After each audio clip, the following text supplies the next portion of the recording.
व्यक्ति नेता तब बनता है जब वो अपनी व्यक्तित्व सीमाओं से आगे बढ़कर सोचने लगता है। नेतृत्व मुख्य रूप से कार्यों को करने या इसे संभव बनाने का एक विज्ञान है। नमस्कार, आप देख रहे हैं मेरा भारत मीडिया और मैं हूं रमाकांत सिंह। हर खबर आपके साथ, आपके हाथ।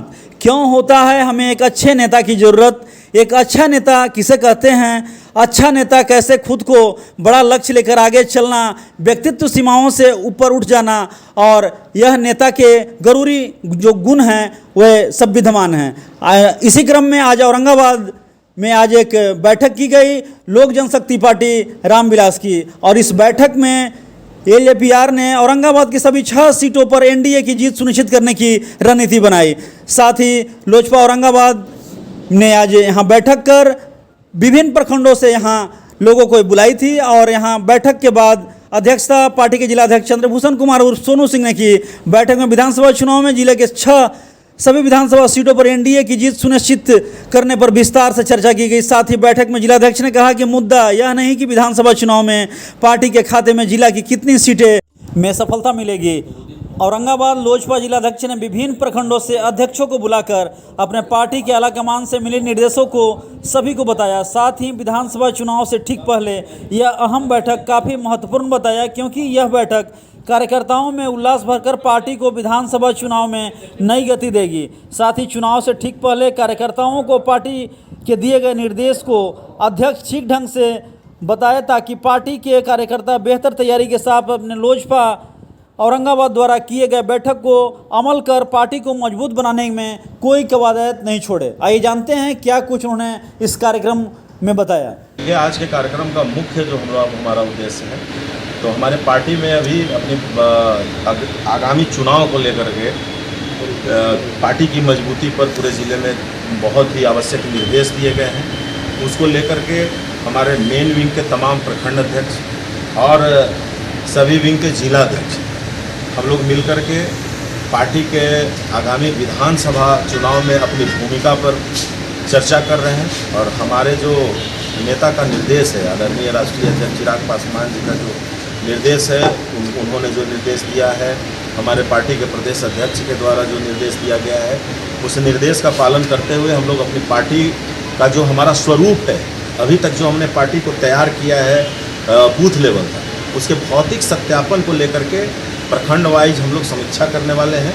उसी को लेकर के एक महत्वपूर्ण बैठक आयोजित की गई। बैठक आयोजित की गई है। अब हम लोग आगामी इस बैठक के बाद प्रखंड वाइज घूम करके बूथ स्तर तक की भौतिक सत्यापन करेंगे और अपने पार्टी को मजबूती पर पूरा फोकस करने वाले हैं। विधानसभा का रूपरेखा जो हमारी पार्टी आदरणीय राष्ट्रीय अध्यक्ष चिराग पासवान जी के द्वारा जैसा हम लोगों को निर्देश प्राप्त होगा, हम लोग आने वाले चुनाव में उसी हिसाब से अपना कार्य करेंगे। जिस भी प्रत्याशी का वो निर्णय करेंगे, जो उनके द्वारा हम लोग को आदेश प्राप्त होगा, टोटल तमाम हम लोग पदाधिकारी मिल करके उनके आदेश निर्देशानुसार उसको भारी मतों से जीत दिला करके भेजने का। हमारे नेता अब पूरे भारतवर्ष के लोगों के लिए चहेते हैं, भारतवर्ष के युवाओं के लिए चहेते हैं, भारतवर्ष के युवाओं के लिए आदर्श बन चुके हैं।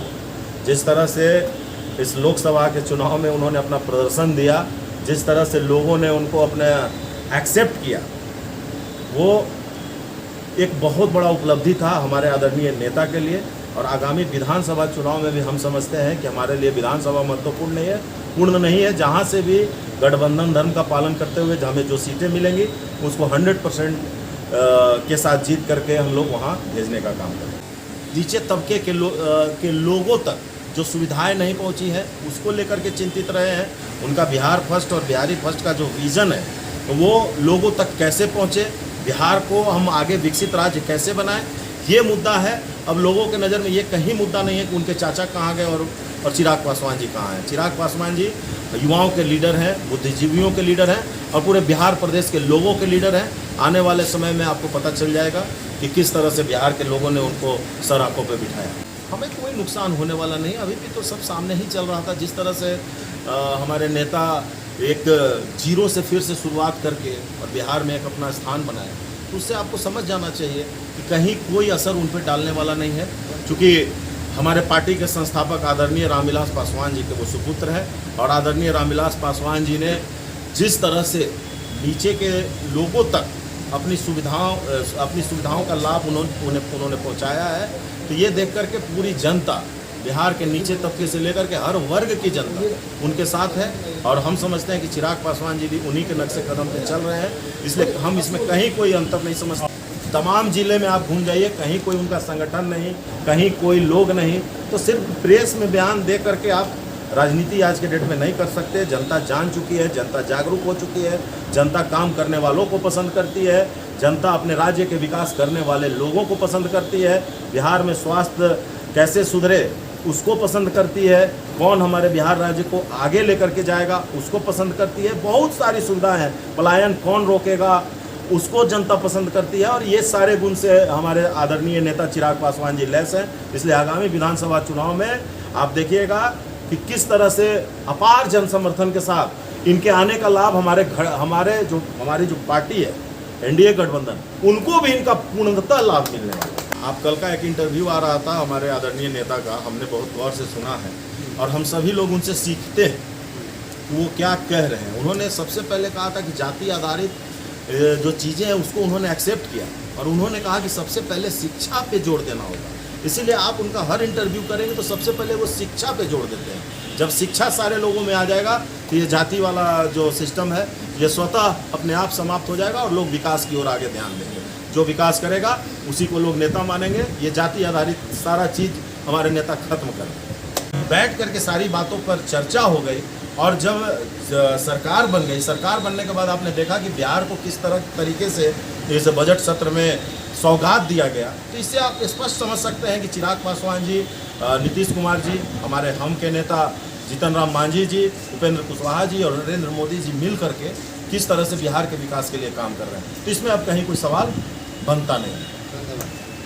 100% जितना भी सीट 5 सीटें मिले, पाँचों को 5 सीटें हम लोग जीत करके लाए हैं। और विधानसभा के लिए महिलाएं बूथ स्तर तक सभी महिलाएं उतर गई हैं। और अभी का डेट में जो हमारे राष्ट्रीय अध्यक्ष जी का जो अभी चुनाव जीते हैं हम लोग, जो लोकसभा चुनाव हुआ है उसके बाद तो हमारे महिलाएं को कहने का ज़रूरत नहीं है कि हमारी पार्टी से ज्वाइन कीजिए। एक महिला खुद से एक कार्यकर्ता जुड़ने का काम कर रही है, अपने आप से जोड़ने का काम कर रही है। लोगों को चाहत बन गया है कि हम लोजपा ही ज्वाइन करेंगे। जो लोग दूसरे पार्टी में थे या आरजेडी के लोगों को भी 2-4 लोग महिला जो है आरजेडी का, उन लोग को भी तोड़कर हम अपनी पार्टी में लाने का काम किए हैं, लाए हैं, अपने पार्टी में ज्वाइनिंग की है। और आगे प्रयास करेंगे कि बूथ स्तर तक हमारी महिला मजबूती के साथ खड़ा रहेगी। और एक चीज़ और कहना चाहते हैं मीडिया लोग के माध्यम से कि हमारे जो लोग अभी कह रहे थे अदर पार्टी, मान लीजिए कि जो आरजेडी वाले लोग थे या कुछ लोग बाहर का जो लोग थे, ये लोग कहने के लिए तैयार था कि चिराग पासवान जी अपना सीट तो बचा लें, उन लोगों को मुंह पर तमाचा लगा है। और इसके लिए हम अपने राष्ट्रीय अध्यक्ष को बहुत बहुत धन्यवाद देना चाहते हैं। ये है कि पार्टी के मेन विंग के सभी कार्यकर्ता जिलाध्यक्ष के द्वारा हम लोग विधानसभा चुनाव के लिए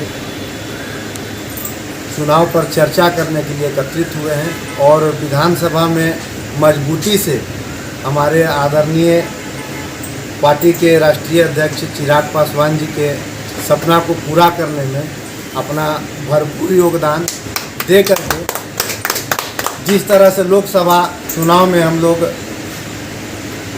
5 के 5 सीटों को जीत करके यह साबित किया है कि हम लोग का टीम कितना मजबूत है और हम लोग धरातल पर किसी भी चीज़ को बखूबी किस तरह से उतारते हैं। अध्यक्ष तमाम भैया आ गए हैं तो कार्यक्रम में है तुरंत कल कर गए। आगे 2025 विधानसभा कैसे लड़े और कहां से लड़े, हमारा प्रखंड स्तर पर पार्टी को मजबूत करने के लिए जिम्मा मिला है हम लोगों को। इसलिए हम लोग पूरा जिला भ्रमण करके पूरा लोक जनशक्ति पार्टी रामविलास के टीम और हम लोग पूरा प्रखंड भ्रमण करके और वहाँ का जायजा लेंगे कि हम लोग को विधानसभा में किस तरह से वहाँ हम लड़ेंगे वहाँ विधानसभा, और उसका जायजा लेकर प्रदेश अध्यक्ष को हम लोग भेजेंगे। विधानसभा चुनाव के लिए हम लोग उस पर विशेष रूप से बैठक कर रहे हैं और हम रफीगंज के प्रखंड अध्यक्ष राजेश कुमार पासवान नाम हुआ। आप लोग भी मेरे तरफ से प्रणाम, इतने जितने भी लोग रहे सभी को मेरी तरफ से प्रणाम। रही बात कि रफीगंज में हमारे 2 बार चुनाव लड़े हैं लोग, हमारे सिंबल से, लोक जनशक्ति पार्टी रामविलास के सिंबल से। अभी जो हमारा क्षेत्र में जो चुनाव का विधानसभा का प्रक्रिया बना हुआ है उसमें हम लोग सभी पार्टी से हम लोग आगे हैं। अभी भी अगर चुनाव हो तो रफीगंज हम लोग चुनाव जिताकर विधानसभा भेजने का कोशिश करेंगे, प्रयास करेंगे, क्योंकि वहाँ हम लोग हमारा संगठन बहुत मजबूत है। रफीगंज से प्रत्याशी कौन होगा? अब देखिए रफीगंज से प्रत्याशी कौन होगा, प्रत्याशी देना मेरा काम नहीं है। वो हमारा राष्ट्रीय स्तर के जो नेता हैं वो जिनको भी चुनकर भेज देंगे उनको हम लोग मजबूती से जिताने का प्रयास करेंगे।